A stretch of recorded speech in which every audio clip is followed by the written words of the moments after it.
Hi guys, one day exam factory में आप सभी का स्वागत है। गाइस, आज हम लोग इन्वायरमेंट इकोलॉजी देखने वाले हैं। इसके पहले जो है ऑलरेडी 6 पार्ट तक मेरे चैनल वनडे एग्जाम फैक्ट्री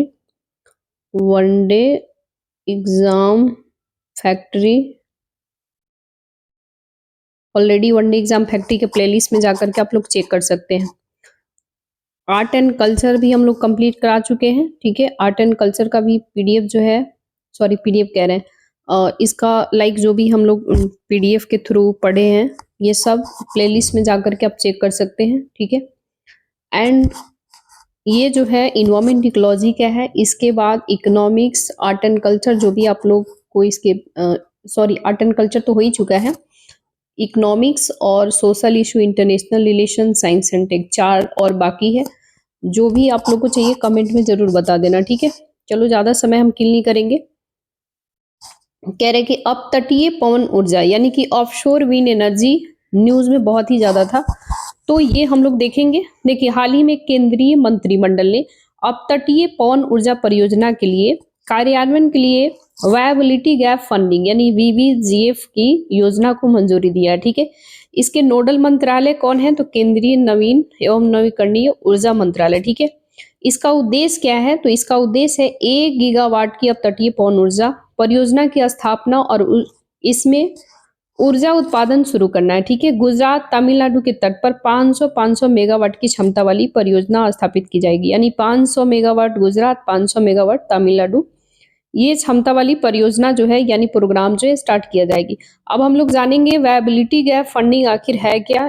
ठीक है, ये आर्थिक मामले की मंत्रिमंडलीय, ठीक है, सीसीईए जो है ये 2005 में केंद्रीय क्षेत्रक योजना के रूप में वायबिलिटी गैप फंडिंग स्कीम की शुरुआत हुआ था। ठीक है, सार्वजनिक निजी भागीदारी पीपीपी, ठीक है, ये वित्तीय सहायता योजना को मंजूरी दिया है, यानी कि इसमें सार्वजनिक कंपनियां भी होंगी जो गवर्नमेंट की है, एंड निजी भागीदारी जो पब्लिक जो यानी कि लाइक निजी जो कंपनियां होती हैं उनकी भी है। ठीक है, यानी पब्लिक पार्टनरशिप जो है ये दोनों का रहेगा। इस योजना का संचालन जो है केंद्रीय मंत्रालय के आर्थिक कार्य विभाग करेगा। ठीक है, वायबिलिटी गैप फंडिंग की बात अगर हम लोग करें, इसका उद्देश्य जो है अवसंरचनात्मक प्रक्रियाओं को सहायता देना और आर्थिक रूप से उपयोगी है, क्योंकि वित्तीय रूप से ये कम लाभकारी है। ठीक है, इस योजना के तहत सहायता केवल उन अवसंरचना संबंधी परियोजनाओं को दी जाती है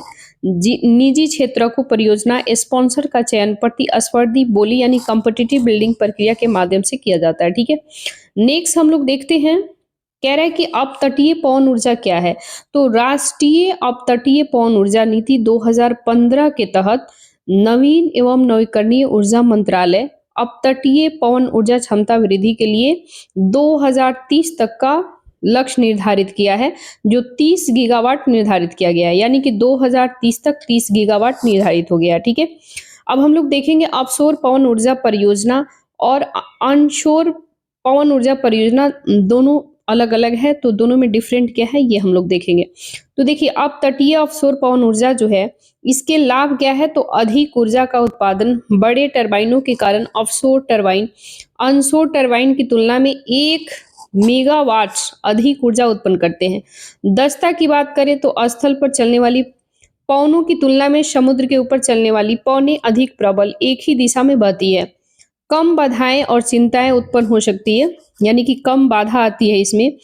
जमीन पर शहरों के भूमि उपयोग व विंड टरबाइन से ध्वनि प्रदूषण की वजह से पर्यावरणीय चिंताएं उत्पन्न होती है। ठीक है, यानी कि अपतटीय ऑफशोर पवन ऊर्जा ये कह रहा है कि कम बाधाएं या चिंताएं उत्पन्न होगी इससे, जमीन पर शहरों के भूमि उपयोग या विंड टरबाइन से ध्वनि प्रदूषण की वजह से पर्यावरणीय चिंताएं उत्पन्न होता है।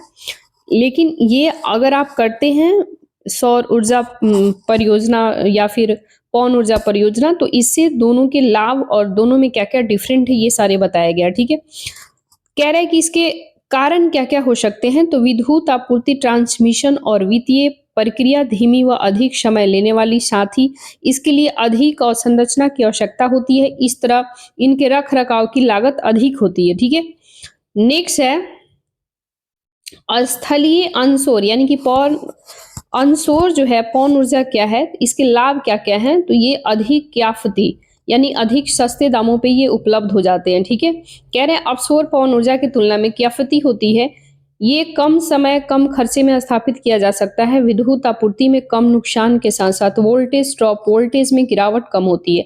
इसके लिए प्रमाणित प्रौद्योगिकी उपलब्ध होता है, साथ ही टूटने फूटने खतरा कम रहता है। नमी की कमी की वजह से टरबाइन को कम नुकसान पहुंच जाता है। इसके कारण क्या क्या है, तो ध्वनि प्रदूषण के कारण स्थानीय लोगों की असुविधा हो सकती है। यानी कि इसके कारण से ये जो है इसका बेनिफिट है, हर चीज़ का हर सिक्के का जैसे दो पहलू होता है वैसे ही इसका भी है। इसका बेनिफिट है तो लॉस भी है।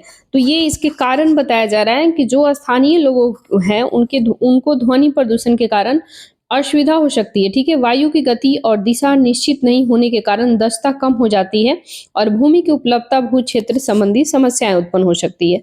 नेक्स्ट है नेशनल ग्रीन हाइड्रोजन मिशन, क्यों चर्चा में है, बहुत ही ज्यादा चर्चा में है, तो प्रीलिम्स में क्वेश्चन आने की संभावना है।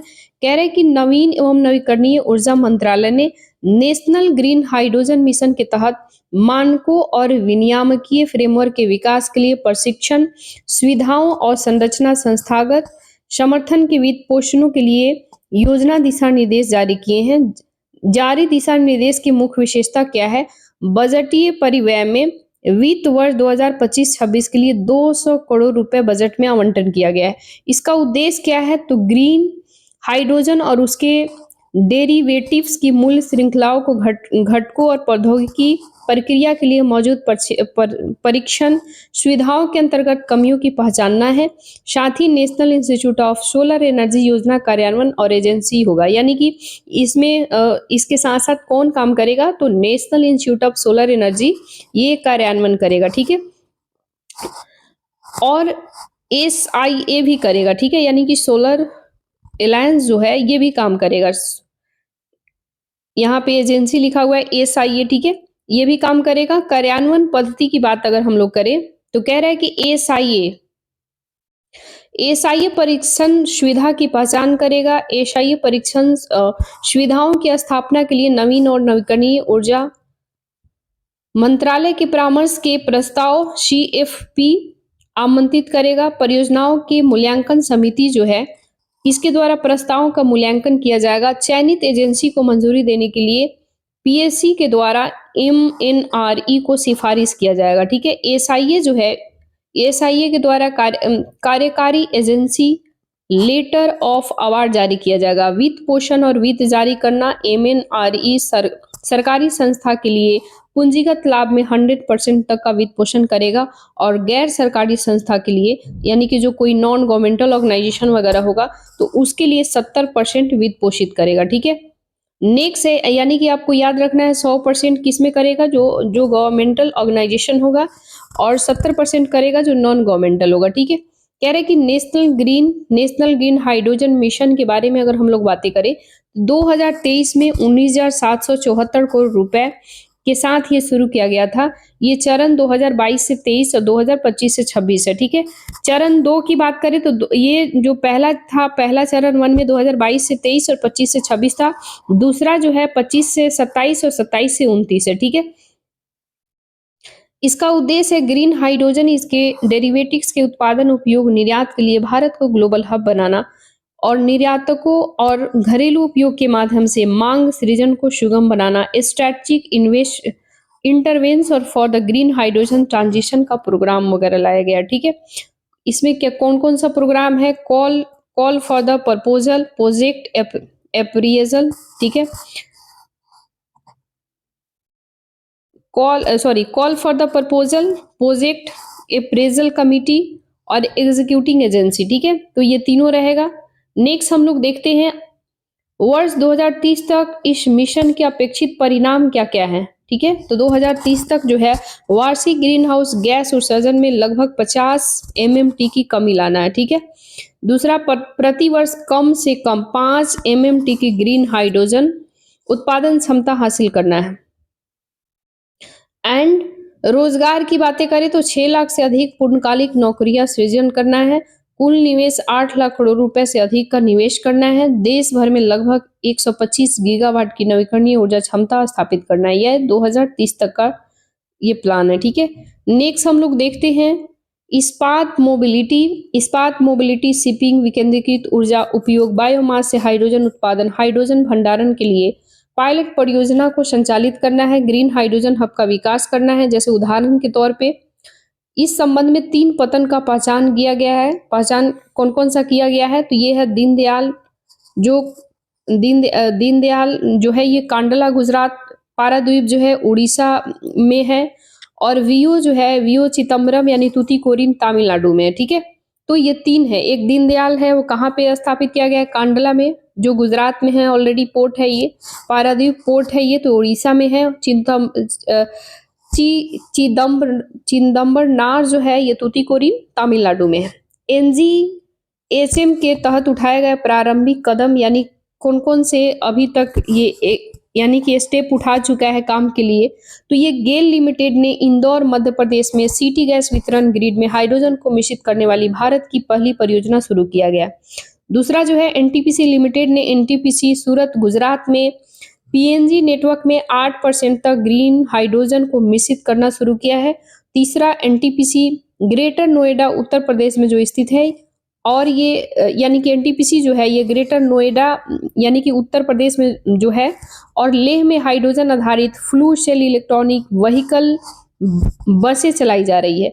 इसके साथ ही ऑयल इंडिया लिमिटेड ने 60 किलोवाट क्षमता वाली हाइड्रोजन फ्यूल सेल बस विकसित किया है, जो कि इलेक्ट्रॉनिक ड्राइवर और फ्यूल सेल का एक हाइब्रिड है। ठीक है, नेक्स्ट है ग्रीन हाइड्रोजन यानी कि GH2 क्या है?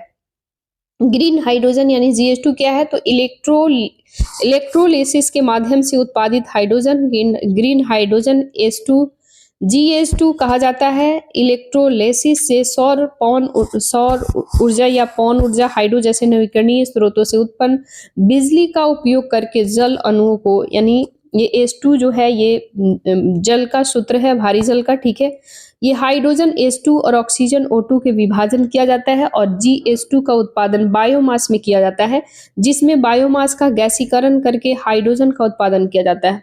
GH2 की बात करें, इसका उपयोग के तो फ्यूल सेल में होता है, इलेक्ट्रिक व्हीकल वगैरह में किया जाता है, इसके साथ ही विमान में किया जाता है, समुद्री क्षेत्र में किया जाता है, उद्योग इंडस्ट्री में किया जाता है, उर्वरक, रिफाइनरी, इस्पात, परिवहन, सड़क, रेल, शिपिंग, बिजली उत्पादन में भी इसका यूज किया जाता है। हाइड्रोजन के कौन कौन से प्रकार हैं? तो इसके रंग जो है ब्लैक ब्राउन हाइड्रोजन भी होता है, ग्रे हाइड्रोजन भी होता है, ब्लू हाइड्रोजन भी होता है, फिरोजा भी होता है, और पिंक हाइड्रोजन, ग्रीन हाइड्रोजन को टोटल मिलाकर के 6 कलर होते हैं इसके। ठीक है, तो देखो इसके ब्लैक ब्राउन के इसके प्रक्रिया क्या है? तो ये कोल गैसिफिकेशन होता है। ठीक है, और ब्लैक जो होता है ये कोयला होता है। ग्रे हाइड्रोजन जो होता है ये मीथेन रिफॉर्मेशन करता है, ये प्राकृतिक गैस, नेचुरल गैस जिसे कहते हैं। ब्लू हाइड्रोजन यानी कि ब्लू हाइड्रोजन जो है कॉक्स के स्थान मीथेन रिफॉर्मेशन और कोल गैसिफिकेशन बनाता है, और जैसे ब्लू जो होता है ये जीवाश्म ईंधन होता है। ठीक है, जीवाश्म ईंधन जैसे कि सपोज करो लाइक बोले तो बहुत सारे जो चीजें हैं कुछ समय के लिए, सपोज करो कि पेड़ पौधा हो गया, जैसे मान लो कि भूकंप आया, राइट, तो ये पेड़ पौधे या फिर जो भी सारे जो जीव जंतु है वो मर गए, दब गए, तो वही बहुत दिनों बाद जा करके वो वही जीवाश्म ईंधन बन जाते हैं। ठीक है, तो वही कह रहा है कि इसका कलर क्या होता है? तो ब्लू होता है। ठीक है, जिसे ब्लू हाइड्रोजन कहते हैं, जीवाश्म ईंधन। ठीक है, फिरोजा यानी कि पायरोलोसिस। ठीक है, इसका प्रक्रिया पायरोलोसिस के माध्यम से ये बनता है, और ये मीथेन होता है। ठीक है, पिंक हाइड्रोजन इलेक्ट्रोलिसिस के कारण होता है, और नाभिकीय ऊर्जा वगैरह इसके स्रोत है। ग्रीन हाइड्रोजन की बात करें, इलेक्ट्रोलाइसिस, बायोमास गैसिफिकेशन प्रक्रिया करके बनता है, और नवीकरणीय ऊर्जा इसके स्रोत है। ठीक है, तो अपन इतना सारा चीज याद रखना है। नेक्स्ट हम लोग देखते हैं, कह रहा है कि ये क्यों न्यूज में है, संबंधित यानी क्यों न्यूज में है? तो साइट यानी कि strategic intervention for the green hydrogen transition कार्यक्रम, हाल ही में साइट के कार्यक्रम के तहत ग्रीन अमोनिया बीडिंग के लिए आवंटन बढ़ाया गया। साइट कार्यक्रम मोड 2A के तहत बीडिंग के उपलब्ध क्षमता को लगभग 5,50,000 मीट्रिक टन प्रति वर्ष से बढ़ा करके 7,50,000 टन प्रति वर्ष कर दिया गया। ठीक है, साइट कार्यक्रम में मोड 2A के तहत चयनित बीडर यानी कि बोलीदाता को उत्पादित और आपूर्ति किए गए ग्रीन अमोनिया 3 वर्षों के लिए वित्तीय प्रोत्साहन प्रदान किया जाएगा। ठीक है, नेक्स्ट हम लोग देखते हैं भूतापीय ऊर्जा। ठीक है, यानी कि जियो थर्मल एनर्जी के बारे में कह रहा है। तो हाल ही में भारत की संभावित भूतापीय ऊर्जा क्षमता जो है 10,600 मेगावाट आकी गई है। ये भूतापीय ऊर्जा के बारे में हम लोग बातें करें तो भूतापीय ऊर्जा जो है पृथ्वी में उत्पन्न और संग्रहित नवीकरणीय उष्मा ऊर्जा है। ये आंतरिक उष्मा थर्मल ऊर्जा वस्तु रेडियोधर्मिज है, पृथ्वी के निर्माण से होने वाली निरंतर उष्मा होने से उत्पन्न होती है। भूतापीय ऊर्जा के नुकसान मुद्दे भूमि का धंसना, ऊर्जा का उच्च परिवहन शुल्क, विद्युत उत्पादन संयंत्र दुरुस्त होने के कारण होता है।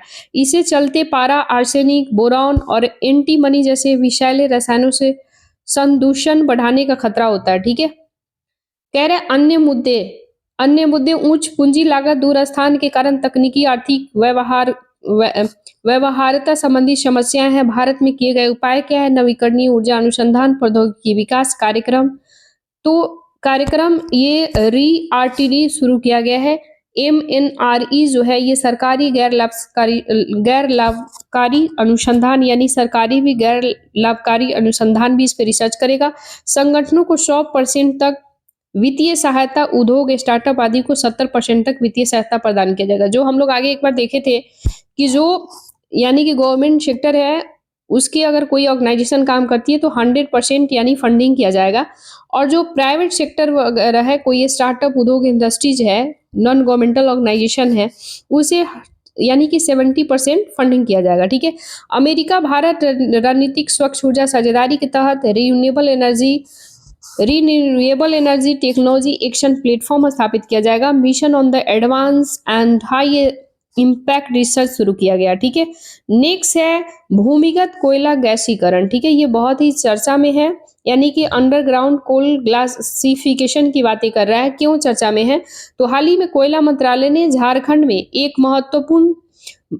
महत्वपूर्ण भूमिगत कोयला गैसीकरण पायलट परियोजना शुभारंभ किया है। ये इसके बारे में हम लोग बातें करें तो भूमिगत कोयला गैसीकरण वास्तव में ऊर्जा उत्पादन की प्रक्रिया है। इसके तहत कोयले की उसके मूल कोयला संस्करण में ही गैसीकृत किया जाता है और रासायनिक रूप से संश्लेषण गैस यानी कि सिंथेसिस गैस या फिर सिन गैस में बदला जाता है। भूमिगत कोयला गैसीकरण से प्राप्त गैस सतही कोयला गैसीकरण के समान ही होती है। ये सामान्यतः methane CH4, carbon dioxide CO2, hydrogen H2, carbon monoxide CO का मिश्रण होता है। भूमिगत कोयला गैसीकरण के तहत कोयला संस्करण की मूल जगह पर इन सिटू दहन करके उपयोगी गैसों का उत्पादन किया जाता है। ठीक है, कह रहा है भूमिगत कोयला गैसीकरण की हम बातें करें तो कम उत्सर्जन, विद्युत उत्पादन होता है। ठीक है, इसके बाद इंजेक्शन और CO2 प्राधिकरण। ठीक है, गैस और क्लीनिंग। ठीक है, तो आप यहाँ देख सकते हैं गैस क्लीनिंग जो है ये प्रोडक्शन वेल यानी H2CH4 CO2 प्लस लघु घटक होता है, एस निकलता है। ठीक है, यानी कि राख वगैरह इससे। ठीक है, फिर यहाँ पे चार वगैरह है। ठीक है, ये दोनों मिलकर के आप देख सकते हैं यहाँ पे CO2 पृथक्करण गैस खनन योग कोयला, यानी कि CO2 पृथक्करण के द्वारा CO2 पृथक्करण गैर खनन योग कोयला एंड कम उत्सर्जन विद्युत उत्पादन में इंजेक्शन वेल ऑक्सीजन प्लस जल। ठीक है, यानी कि दबाव, ग्रस्त और संदूषित क्षेत्र, कोल सीमा वगैरह ये सब दिया हुआ है। ठीक है, नेक्स्ट आप लोग देख सकते हैं कोयला संस्तरण में भाप और वायु ऑक्सीजन को प्रवेश करा करके उसे प्रज्वलित करके गैसीकरण की प्रक्रिया शुरू किया जाती है, और इस प्रक्रिया को 1000 डिग्री सेल्सियस से अधिक तापमान की आवश्यकता होती है। इस प्रक्रिया से प्राप्त उत्पाद जो होता है, ठीक है, प्रोडक्ट जो होता है वो कोयले के प्रकार में तापमान, दाब और दहन के लिए प्रयुक्त वायु ऑक्सीजन के आधार पर अलग अलग प्रकार के होते हैं। अगर हम लोग बातें करें भूमिगत कोयला तो गैसीकरण के उत्पादन, विद्युत, रासायनिक, फीड स्टॉक, हाइड्रोजन का उत्पादन होता है। भूमिगत कोयले गैसीकरण की लाभ की बात करें तो खनन किए जा सकने वाले कोयले का उपयोग होता है। पूंजीगत व्यय में कमी आता है, जैसे कोयला खनन और सतही गैसीकरण कॉम्प्लेक्स में संबंधित व्यय में कमी आएगा। ऊर्जा घनत्व सामान्य बेड मीथेन में गैस ऊर्जा प्राप्त करने के लिए जितनी भूमि की आवश्यकता होती है उससे 3% कम भूमि क्षेत्रों में भूमिगत कोयले गैसीकरण से समान मात्रा में गैस ऊर्जा प्राप्त किया जा सकता है। ठीक है, नेक्स्ट है, देखो गाइज हम अलग से एक्स्ट्रा इसलिए नहीं बता रहे ना, लाइक बोले तो ये ऑलरेडी अपने आप में एक नोट्स है, इसमें इसका शॉर्टकट कितना किया जाए, ये ऑलरेडी 1 साल का आपको कुछ पेजों में कंबाइन एक एज अ नोट समझ लो। ठीक है, तो इसलिए हम पढ़ के डायरेक्ट जैसे है वैसे मैं बता रही हूँ। भूमिगत कोयला गैसीकरण से जुड़ी चिंता क्यों है, तो धसाव का खतरा है, भूजल का संदूषण है, प्रमाणित प्रौद्योगिकी का अभाव है, अस्थिर और स्थिर प्रक्रिया, गैस यानी कि कोयला गैसीकरण सरकारी पहल की बात करें तो राष्ट्रीय कोयला गैसीकरण मिशन लाया गया था। इसका लक्ष्य है 2030 तक 100 मीट्रिक टन का कोयला गैसीकरण द्रवीकरण प्राप्त करना। 2015 में कोयला मंत्रालय ने भारत में कोयला लिग्नाइट युक्त क्षेत्रों में भूमिगत कोयला गैसीकरण के विकास के लिए एक व्यापक नीतिगत फ्रेमवर्क को मंजूरी दिया गया था। कोयला लिग्नाइट गैसीकरण प्रोत्साहन योजना यह सरकारी, सार्वजनिक उपक्रमों, निजी क्षेत्रकों के द्वारा कोयला लिग्नाइट गैसीकरण परियोजनाओं को प्रोत्साहन देने के लिए वित्तीय सहायता योजना है। इसके तहत कोयला गैसीकरण परियोजना को प्रोत्साहन के लिए 8,500 करोड़ रुपए का आवंटन किया गया है। संयुक्त उद्यम समझौता की बात करें तो सरकारी सतही कोयला गैसीकरण के माध्यम से अमोनियम नाइट्रेट संयंत्र स्थापित करने के लिए संयुक्त उद्यम समझौता का उपयोग करके परियोजनाओं को बढ़ावा दे रही है। कोल इंडिया लिमिटेड और भेल के बीच एक ऐसा समझौता हुआ है। ठीक है, नेक्स्ट है संधारणीय कृषि यानी कि सस्टेनेबल एग्रीकल्चर क्यों चर्चा में है, तो कह रहा है प्राकृतिक खेती यानी कि नेचुरल फार्मिंग। हाल ही में केंद्रीय मंत्रिमंडल ने एक स्वतंत्र केंद्र प्रायोजित योजना के रूप में राष्ट्रीय प्राकृतिक खेती मिशन के शुभारंभ किया। ठीक है, ये मिशन क्रियान्वयन केंद्रीय कृषि एवं किसान कल्याण मंत्रालय। तो सबसे पहले और कुछ याद रहे या नहीं रहे मंत्रालय तो जरूर याद रखना आपको। ठीक है, राष्ट्रीय प्राकृतिक खेती मिशन की बातें करें तो ये वित्त वर्ष 2023-24 में भारतीय प्राकृतिक कृषि पद्धति का नाम बदल करके क्या किया गया है, राष्ट्रीय प्राकृतिक खेती मिशन किया गया। किसका नाम बदल करके, तो भारतीय प्राकृतिक कृषि पद्धति BPKP का नाम बदला गया। ठीक है, यानी कि बी फॉर भारतीय, पी फॉर प्राकृतिक, के फॉर कृषि और पी फॉर पद्धति, ऐसे याद करो। ठीक है, ये क्या है, केंद्र प्रायोजित योजना है जिसमें 6 वर्ष 2019 से 25 का टारगेट रखा गया है। 2019 में परंपरागत कृषि विकास योजना, इसका नाम अम्ब्रेला योजना के तहत एक उप योजना के रूप में शामिल है, यानी इसमें छोटे छोटे बहुत सारे और भी योजनाएं को शामिल किया गया। ठीक है, अम्ब्रेला का मतलब होता है एक छाता की तरह। ठीक है, यानी उसमें बहुत सारा लाइक छोटे मोटे जितने भी योजना होते हैं सबको उसमें कंबाइन किया जाता है। कह रहा है कि इसके लक्ष्य देश भर में 600 प्रमुख ब्लॉक्स में 12 लाख हेक्टेयर भूमि को कवर करना है। साथ ही क्लस्टर निर्माण क्षमता निर्माण के लिए 3 वर्षों के लिए 12,200 रुपये प्रति हेक्टेयर की वित्तीय सहायता प्रदान करना भी इसका लक्ष्य है। ठीक है, national mission on the natural farming. ठीक है, नेक्स्ट हम लोग देखते हैं प्राकृतिक कृषि पर राष्ट्रीय मिशन। इसका उद्देश्य क्या है, तो सभी के लिए सुरक्षित और पौष्टिक भोजन उपलब्ध कराना, प्राकृतिक खेती जैसी पद्धतियों को बढ़ावा देना, किसानों को खेती की इनपुट लागत और बाहर से खरीदी गए इनपुट पर निर्भरता कम करना, सहायता करना जिससे उनकी आय में वृद्धि हो। राष्ट्रीय और अंतर्राष्ट्रीय बाजारों के लिए प्राकृतिक खेती के उत्पादों के मामले में मानक प्रमाणन प्रक्रिया, ब्रांडिंग का निर्माण करना, देसी गाय और स्थानीय संसाधनों पर आधारित एकीकृत कृषि पशुपालन मॉडल को लोकप्रिय बनाना, देश के विभिन्न हिस्से में प्रचलित प्राकृतिक खेती के तरीकों को एकत्रित करना, उनकी पुष्टि करना और उनका रिकॉर्ड बनाना। इसकी मुख्य विशेषता क्या है, तो कह रहे हैं अगले 2 वर्षों में NMNF को इच्छुक ग्राम पंचायत के 15,000 क्लस्टर में लागू किया जाएगा और 1 करोड़ किसानों तक पहुंचाया जाएगा। ये साथ ही इसके तहत 7.5 लाख हेक्टेयर यानी कि 7.5 लाख हेक्टेयर क्षेत्रों में प्राकृतिक खेती शुरू किया जाएगा। मिशन के घटक क्या है, तो बायो इनपुट रिसोर्स सेंटर, इसके माध्यम से किसानों के लिए उपयोग तैयार बायो इनपुट की आसान उपलब्धता सुनिश्चित कराना है, यानी कि आसानी तरीके से किसानों को बायो इनपुट ये सब अवेलेबल हो जाए। मॉडल प्रदर्शन फार्म्स की बातें किया जा रहा है, तो किसानों को प्रशिक्षण देने के लिए मॉडल प्रदर्शन फार्म स्थापित किया जाएगा। कृषि सखी की बात करें तो इसके तहत इच्छुक किसानों के बीच जागरूकता का प्रसार किया जाएगा, अवेयरनेस बढ़ाया जाएगा, संगठित करने और उसे मार्गदर्शन के कार्य किया जाएगा।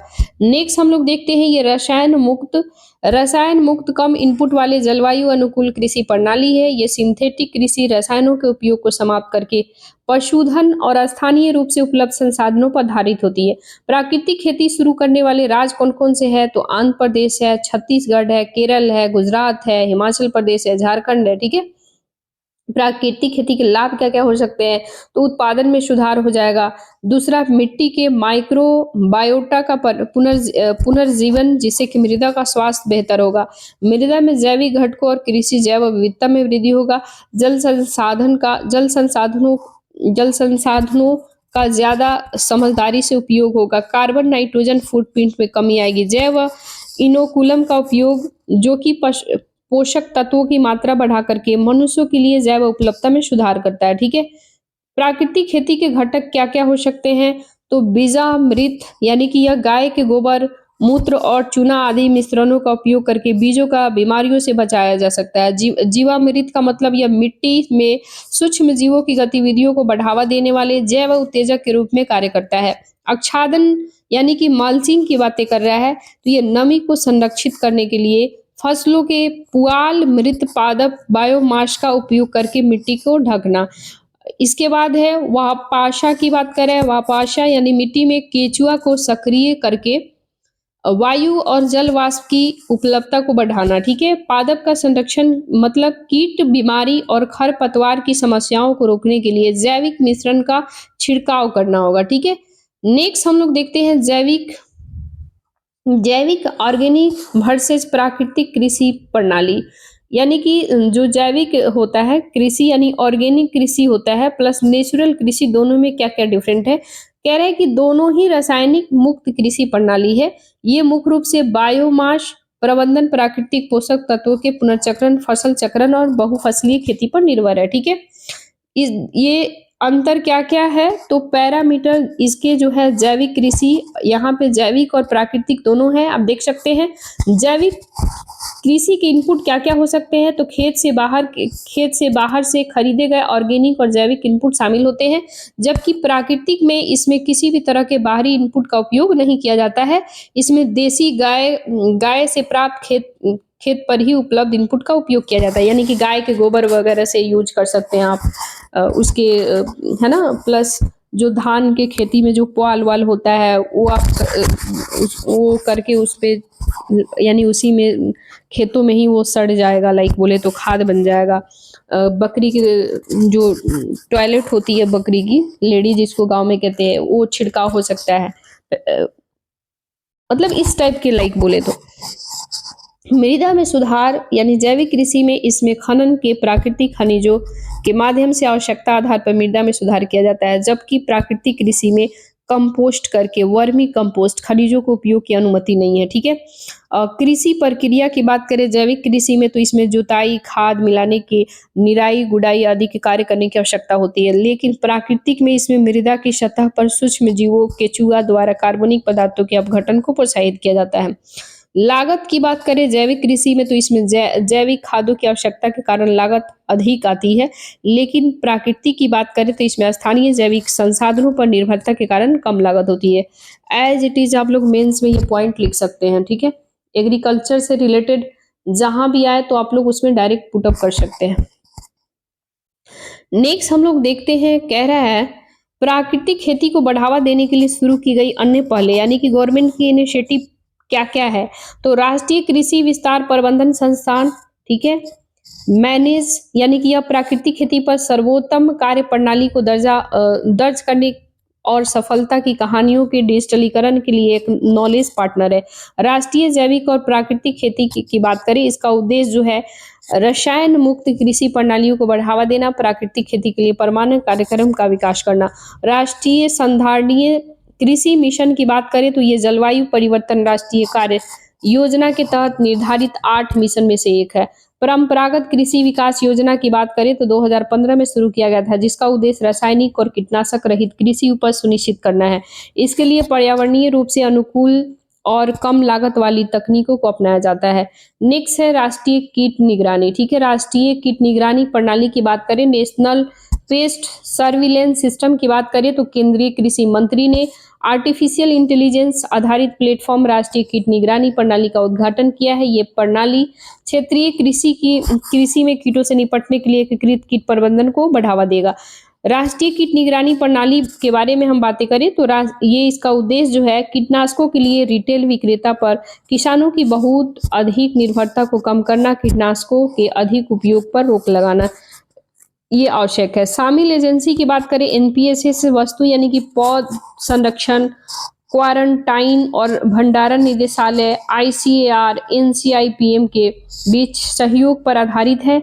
इसमें विशेषताएं क्या है तो ये प्रणाली पेस्ट प्रबंधन पर समयबद्ध सटीक सलाह के लिए आर्टिफिशियल इंटेलिजेंस और मशीन लर्निंग जैसे अत्याधुनिक तकनीक का उपयोग करती है। ठीक है, नेक्स्ट है national centre for the management agriculture extension और national centre for the organic natural farming, national mission sustainable agriculture, directorate of the plant protection, quarantine storage, national research centre for the integrated pest management, भारतीय कृषि अनुसंधान परिषद, राष्ट्रीय एकीकृत paste प्रबंधन अनुसंधान केंद्र। तो ये सारे इसके जितने भी है ये इसकी ऑर्गेनाइजेशंस है। ठीक है, नेक्स्ट हम लोग देखते हैं मोबाइल ऐप पोर्टल। इसके अंतर्गत किसान यानी जितने भी जो हम लोग देखे हैं उसके बारे में लिखा हुआ है कि मोबाइल ऐप और वेब पोर्टल के अंतर्गत किसान संक्रमित फसलों या कीट के फोटो लेकर के इस प्लेटफॉर्म पर अपलोड कर सकते हैं। यानी कि जो भी हम लोग प्लेटफॉर्म के बारे में हम लोग बातें किए, national centre for the management agriculture extension, इसके अलावा national centre for the organic natural farming, national mission for the sustainable agriculture, directorate plant protection, quarantine storage, national research centre integrated pest management, ये जितने भी है इस पे किसान क्या कर सकते हैं, जो भी फसल संक्रमणित हो चुकी है जिसमें कीड़े वीड़े लग चुके हैं उसको फोटो लेकर के और अपलोड कर सकता है। एकीकृत पेस्ट प्रबंधन की बात करें यानी इंटीग्रेटेड पेस्ट मैनेजमेंट के बारे में तो ये पर्यावरण अनुकूल प्रणाली है। इसका उद्देश्य क्या है, वैकल्पिक पेस्ट नियंत्रण विधियों तकनीकों का उपयोग करके फसल को नुकसान पहुंचाने वाले पेस्ट की आबादी को नियंत्रित करना, जैव पीड़कनाशियों और वनस्पति आधारित पीड़कनाशियों के उपयोग पर जोर दिया गया है। ठीक है, नेक्स्ट है एकीकृत कीट प्रबंधन के घटक और तरीके। पारंपरिक कीट की बात करें, फसल चक्र, प्रतिभूमि, रोपण व कटाई की तिथियों में हेरफेर जैसे पारंपरिक तरीके। भौतिक या यांत्रिक नियंत्रण की बात करें तो कीटों को प्रत्यक्ष या फिर भौतिक तरीकों से हटाना, जैसे उन्होंने हाथ से उठा करके अलग करना, कीटों व्यवहारों के ज्ञान के आधार पर यांत्रिकी विधियां। जैविक नियंत्रण की बात करें तो कीटों के प्राकृतिक शत्रुओं जैसे कि कीट, शिकारियों, परजीवी सूत्रकृमियों, कवकों और जीवाणुओं को संवर्धन और संरक्षण करना।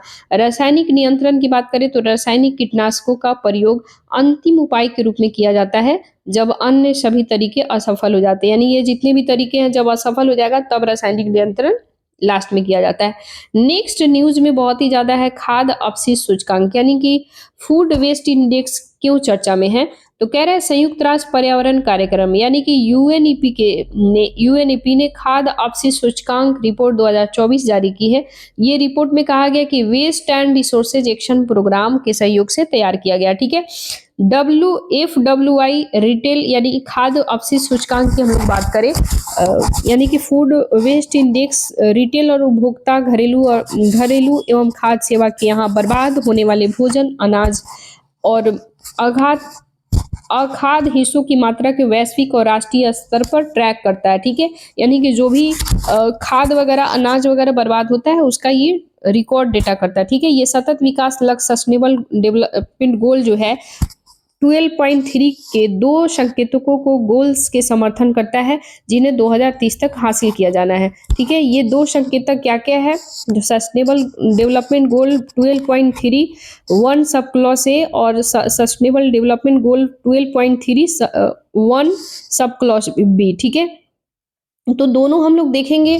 कह रहा है 1 में कह रहा है कि खाद्य हानि सूचकांक FLI इसके संकेतक का उपयोग उप संकेतक है।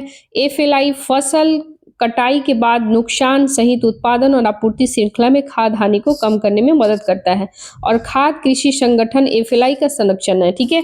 जबकि 12.31 सब क्लॉज बी में क्या है, एफडब्ल्यूआई, ठीक है, यानी कि फूड वेस्ट इंडेक्स जो है इस संकेतक का उप संकेतक है।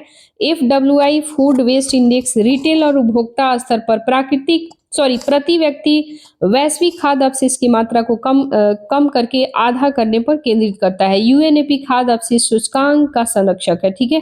नेक्स्ट है रिपोर्ट जो है मुख्य बिंदुओं पर एक नजर की बात करें तो 2022 में सभी महाद्वीपों में परिवारों ने प्रतिदिन 1 बिलियन से अधिक वक्त का भोजन मिल्स बर्बाद किया, ठीक है। यानी खाद्य अपशिष्ट की बात करें, यानी कि 2022 की ये जो डेटा कह रहा है सभी महाद्वीप में, ठीक है, सभी परिवार यानी कि परिवारों ने प्रतिदिन 1 बिलियन से अधिक एक वक्त का भोजन मिल्स बर्बाद किया, ठीक है। खाद्य अपशिष्ट वैश्विक ग्रीन हाउस गैस उत्सर्जन में लगभग 8 से 10% का योगदान है, ठीक है। Waste and resources action programme के बारे में कहा जाए तो ये जलवायु करवायु के उद्देश्य पर केंद्रित एक गैर सरकारी संगठन है।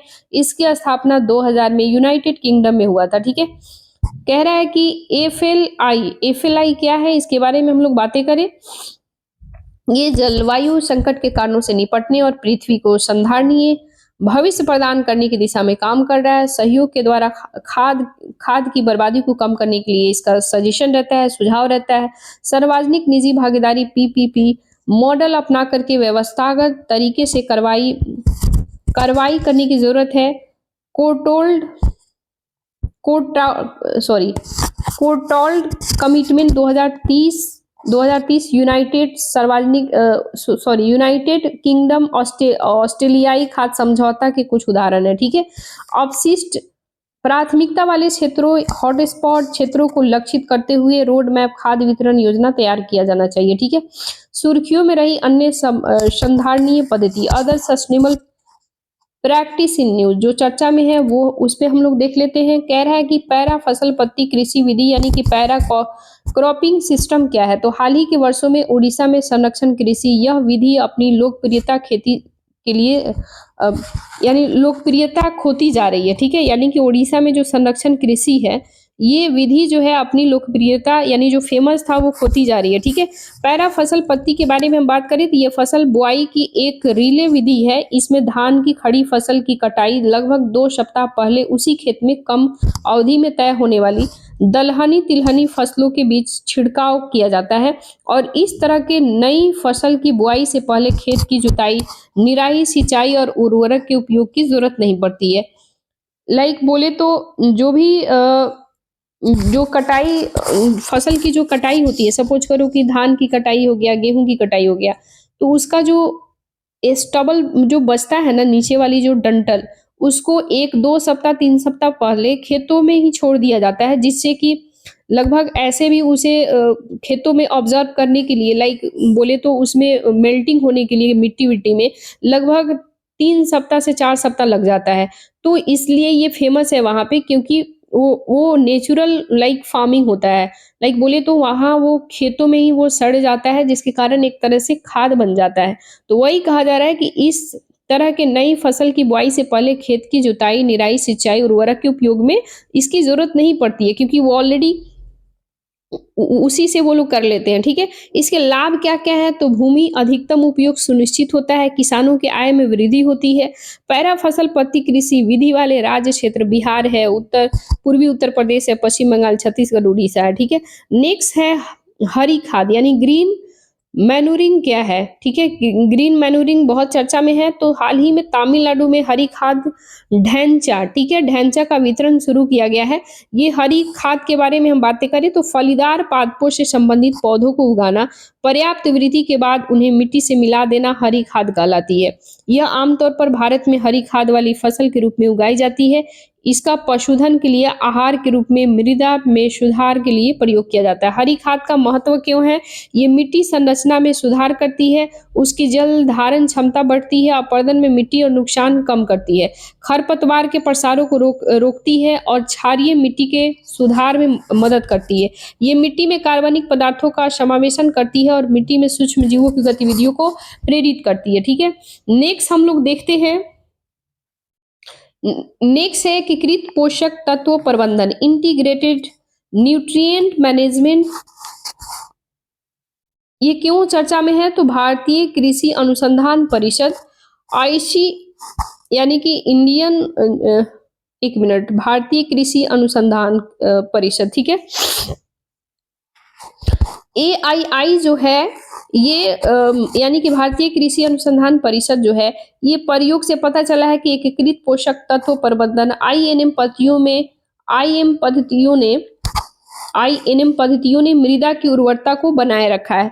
एकीकृत पोषक तत्वों के बारे में हम लोग बातें करें तो ये तत्व वांछित उत्पादन जारी रखने के लिए मृदा की उर्वरता, पौधों को पोषक तत्वों की आपूर्ति को उत्तम स्तर पर बनाए रखा जाता है। इसके लिए एकीकृत तरीके से कार्बनिक, अकार्बनिक, जैविक घटकों से सभी संभावित स्रोतों से लाभ का उपयोग किया जाता है। एकीकृत पोषक तत्व प्रबंधन का महत्व की बात करें तो ये मृदा की उर्वरता और स्वास्थ्य में वृद्धि, संधारणीय फसल उत्पादन, खाद्य सुरक्षा के लिए बेटर होता है। एकीकृत पोषक तत्व प्रबंधन जैविक खेती को बढ़ावा देने के लिए सरकार की पहल क्या क्या है? तो परंपरागत कृषि विकास योजना PKY भी है, पूर्वोत्तर क्षेत्रों में जैविक मूल्य श्रृंखला विकास मिशन है, MOVCD NER योजना है, जैविक उर्वरकों को बढ़ावा देने के लिए बाजार विकास सहायता, ठीक है, मार्केट डेवलपमेंट यानी कि MDA जो है, मार्केट डेवलपमेंट हेल्प जो है,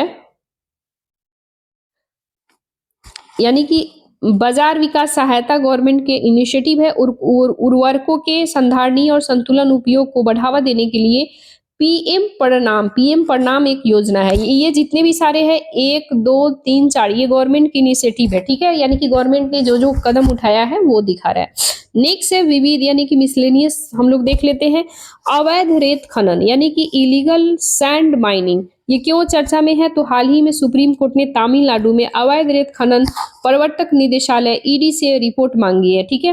रेत संसाधन के बारे में हम बात करें तो कह रहा है कि संयुक्त राष्ट्र पर्यावरण कार्यक्रम के अनुसार रेत दुनिया में दूसरा सर्वाधिक दोहन किया जा रहा है, ठीक है। ये प्राकृतिक संसाधन है, पहले स्थान पर जल संसाधन है, दूसरा जो है ये जो है इलीगल सैंड माइनिंग, ठीक है। रेत खनन के मुख्य स्रोत की बात करें तो नदियां, नदियों के तटपट, बाढ़कृत मैदान, झीलें, जलाशय, तटीय समुद्री रेत वगैरह है।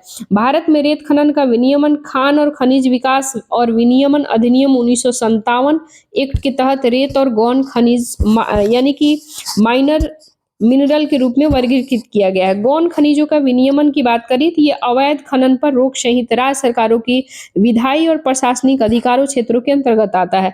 रेत खनन के इफेक्ट क्या क्या हो सकते हैं? तो इफेक्ट की हम लोग बातें करें, जैव विविधता पर प्रभाव पड़ता है। स्थलीय तटीय रेत खनन दोनों से जलीय, समुद्री भी और स्थलीय वनस्पति जीवों को, पर्यावासों को नुकसान होता है। हाइड्रोलॉजिकल प्रणाली पर प्रभाव, जल के प्राकृतिक बहाव में परिवर्तन होता है। भूजल स्तर, वाटर टेबल कम हो जाता है और संरचना पर प्रभाव होता है। पुलों, नदी तटों, तटबंधों और तटीय और संरचना को नुकसान पहुंचता है। चरम घटनाओं में वृद्धि, बार बार भूकंप, बाढ़ और महोर्मी यानी कि स्टॉर्म सर्ज यानी कि ऊंची लहरें जैसे चरम घटनाओं की घटित होने की सुरक्षा उपाय कमजोर हो जाती है, ठीक है। कह रहे रेत खनन में सर्वोत्तम कार्य जो है, सर्वोत्तम कार्य पद्धति सुनिश्चित करने के लिए किए गए मुख्य उपाय, यानी कि अभी तक क्या क्या इसके खनन पे रोकने लगाने के लिए क्या क्या उपाय किए गए हैं। तो कह रहे संधारणीय रेत प्रबंधन दिशा निर्देश 2016 और प्रभावी बनाने के लिए रेत खनन प्रवर्तन निगरानी दिशा निर्देश 2020 जारी किया गया है। ये दिशा निर्देश नदी के पारिस्थितिकी तंत्र पुनर्बहाल और संरक्षण के लिए जारी किया गया। खान मंत्रालय ने रेत खनन फ्रेमवर्क 2018 जारी किया। इसमें फ्रेमवर्क से चट्टानों को महीन रूप से पीस करके तैयार की गई मैन्युफैक्चर्ड सैंड वगैरह और कोयला खदानों को ओवरबर्डन प्राप्त रेतों को प्राकृतिक रेत की वैकल्पिक स्रोतों के रूप में उपयोग करने का प्रावधान किया गया है। ओवरबर्डन जिसे अपशिष्ट भी कहा जाता है, वास्तव में कोयला संस्तरण, अन्य खनिज ऐसा के ऊपर की चट्टानें, मृदा परत जैसी सामग्रियां है जो खनिज खनन के दौरान इन सामग्रियों को हटा दिया जाता है और इनका कई तरह से आर्थिक उपयोग किया जाता है। नेक्स्ट है अन्य महत्वपूर्ण सुर्खियां यानी कि अदर इम्पोर्टेंट न्यूज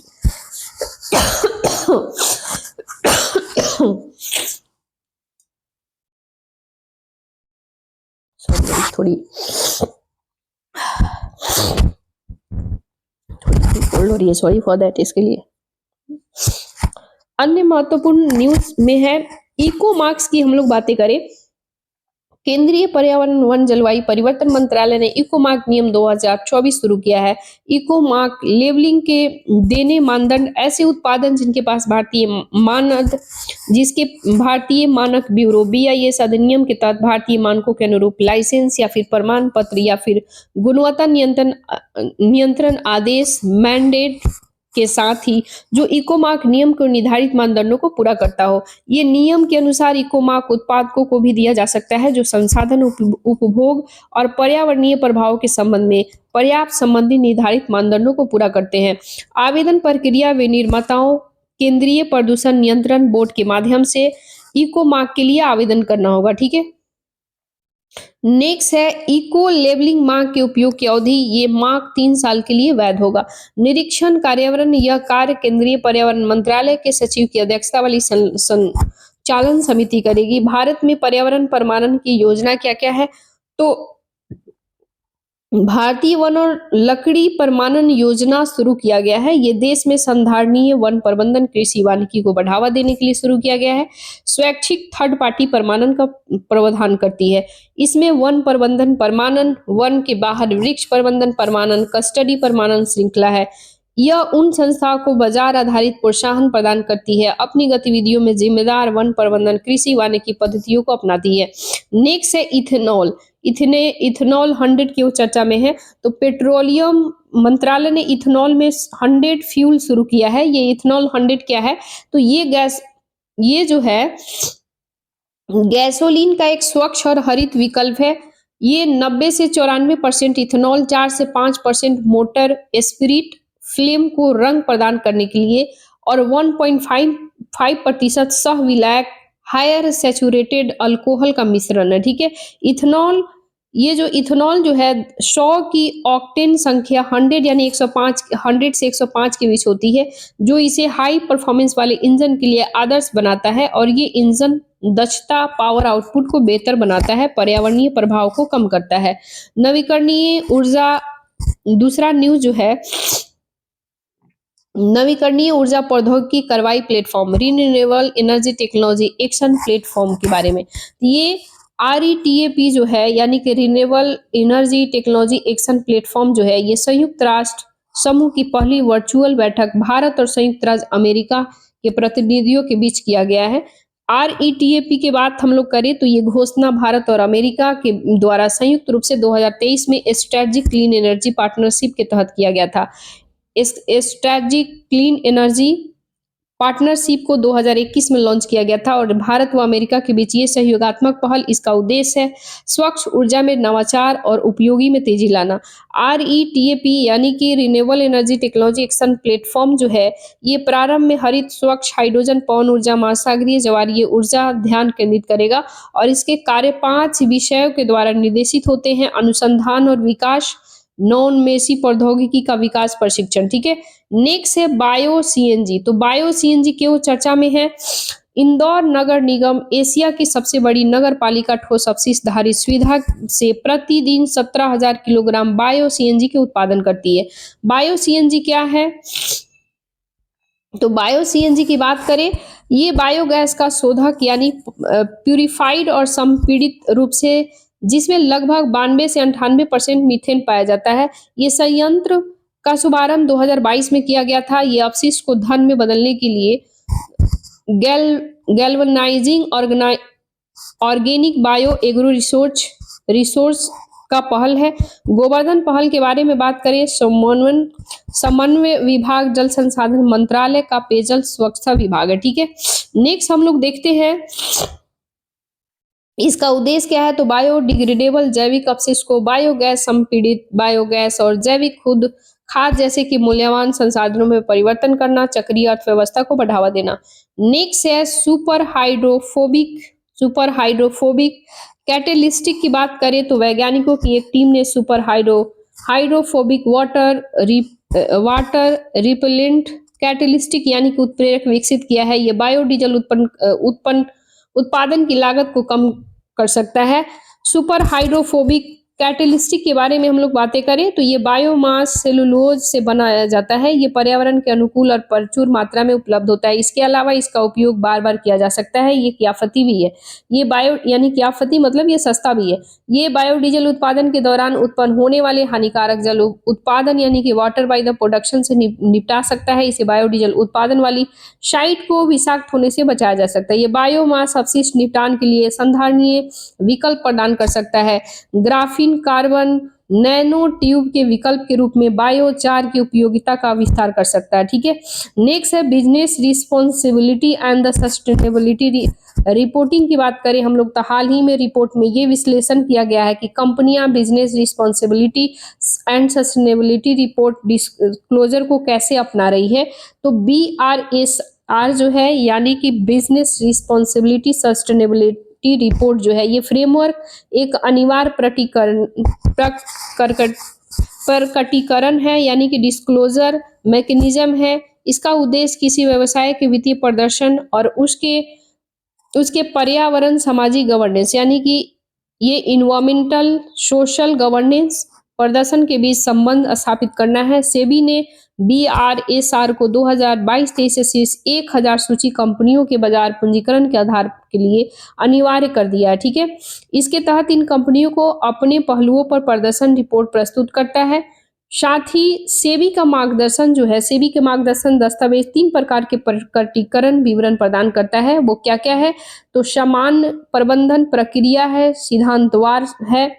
तो BRSR का लक्ष्य क्या है तो गैर वित्तीय प्रकटीकरण के मामलों में अनुपालन निरंतरता संचार में सुधार करना। सेबी ने ESG यानी कि इन्वायरमेंट सोशल गवर्नेंस डिस्क्लोजर की विश्वसनीयता बढ़ाने के लिए 2023 में BRSR को कोर की शुरुआत किया है। BRSR कोर जो है ये एक सब सेट है। इसमें 9 इन्वायरमेंटल सोशल गवर्नेंस विषयों के तहत मुख्य प्रदर्शन संकेतकों का एक सेट शामिल है। ये न्यूज में क्यों रहा है तो corporate climate responsibility monitor report 2024 जारी हुआ है जिसके कारण ये न्यूज में रहा है। न्यू क्लाइमेट इंस्टीट्यूट और कार्बन मार्केट वॉच संयुक्त रूप से corporate climate responsibility monitor report 2024 जारी हुआ है। कार्बोनेट मार्केट वॉच एक स्वतंत्र और गैर लाभकारी निगरानी अनुसंधान संगठन है जो मूल कार्बन निर्धारण विशेषता रखता है। CCRM रिपोर्ट विश्व के 51 बड़ी कंपनियों की जलवायु संबंधित रणनीतियों की पारदर्शिता को सत्यानिष्ठा का आकलन किया गया। ठीक है, नेक्स्ट हम लोग न्यूज देखेंगे क्रिटिकल एनर्जी ट्रांजिशन मिनरल्स। ठीक है, तो क्रिटिकल एनर्जी ट्रांजिशन मिनरल क्यों चर्चा में है तो हाल ही में क्रिटिकल एनर्जी ट्रांजिशन मिनरल पर संयुक्त राष्ट्र महासचिव के नेतृत्व में गठित पैनल ने CETM यानी कि क्रिटिकल एनर्जी ट्रांजिशन मिशन पर एक रिपोर्ट जारी किया है जो पैनल को एनर्जी ट्रांजिशन के लिए मार्गदर्शक सिद्धांत विकसित करने के लिए गठित किया गया है। CETM के बारे में अगर हम बातें करें तो ये खनिज होते हुए जो नवीकरणीय ऊर्जा निर्माण उत्पादन वितरण भंडारण के लिए आवश्यक है। इसमें दुर्लभ भू खनिज तांबा cobalt nickel lithium graphite cadmium selenium आदि शामिल है। विश्व जीवाश्म ईंधन में नवीकरणीय ऊर्जा और ट्रांजिशन कर रहा है। इसके लिए CETM की मांग 2030 तक 3 गुना बढ़ने की उम्मीद है।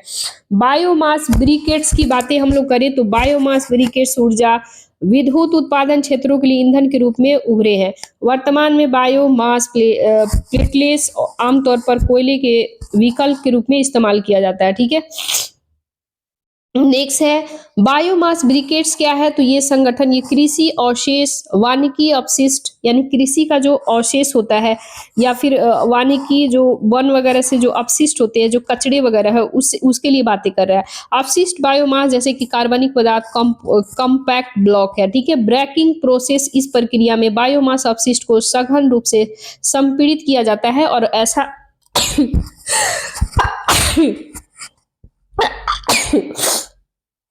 वेट गाइस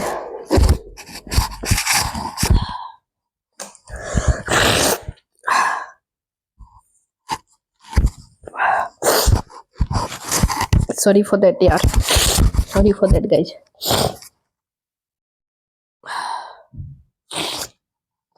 हाँ, तो हम लोग देख रहे थे ब्रेकिंग प्रोसेस प्रक्रिया बायोमास अपशिष्ट को सघन रूप से संपीड़ित किया जाता है। ऐसा करने से बायोमास अपशिष्ट भौतिक और दहन संबंधी गुणों में उल्लेखनीय सुधार होता है।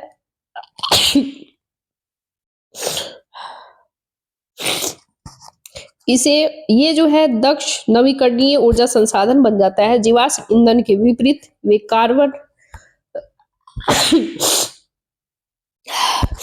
ये कार्बन न्यूट्रल होते हैं क्योंकि दहन करने पर ब्रिटेक्स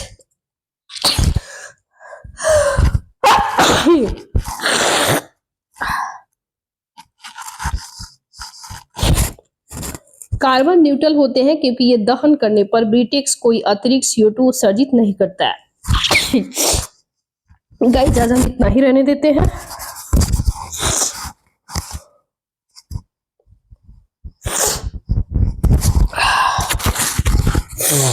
गाइस इतना ही आज रहने देते हैं। कल हम लोग परिवेश पोर्टल इस आगे से हम लोग देखेंगे परिवेश पोर्टल से, ठीक है। पेज नंबर कितना है? 103। पेज नंबर 103 में थोड़ा सा है ये लास्ट यहाँ तक, यहाँ से, ठीक है। इसके बाद 102 पे है हम लोग, ठीक है। 103 फिर देखना है। कोई बात नहीं, कल हम लोग देख लेंगे, है ना, क्योंकि कोल्ड सडनली बहुत ज्यादा तेजी स्टार्ट हो गया है, तो क्या ही करें, क्योंकि डिस्टर्ब होगा बोलने में भी, है ना। तो जब तक के लिए मन लगा के पढ़िए। देखिए हम एक्स्ट्रा इसमें कुछ इसलिए नहीं बता पाते हैं। देखो गाइस, एक्चुअली ये अपने आप में 365 एक कंसाइज वे में विथ स्टैटिक ऐड करके ये ऑलरेडी देता है, तो इसमें एक्स्ट्रा बताने की जरूरत ही नहीं है, क्योंकि ये आपको जो भी वर्ड है ना कहीं जो न्यूज में रहता है वो चर्चा में रहता है। एज इट इज क्वेश्चन अगर पुटअप होते हैं तो आप समझ रहे हैं, लाइक बोले तो बहुत सारे वर्ड है जो आपको याद करना है, वो सुन के याद करो, चाहे पढ़ के याद करो, चाहे जैसे करो, क्योंकि एग्जाम में आप देखते हैं as it is question put up कर दिया जाता है। तो ये जरूरी है कि आप कम से कम जितना बार हो सके कोई भी एग्जाम देने जाओ तो रिवीजन बहुत जरूरी है। कम से कम 5-6 बार 7 बार जितना रिवीजन करो उतना ही ज्यादा आपके यानी कि क्वालिफाई होने की चांसेस ज्यादा रहते हैं। तो आप मन लगा के पढ़ते रहिए। फिर हम लोग मिलते हैं नेक्स्ट वीडियो में, ठीक है। जब तक के लिए जय हिंद जय भारत। फिर कल हम लोग मिलते हैं नेक्स्ट वीडियो में। Bye bye.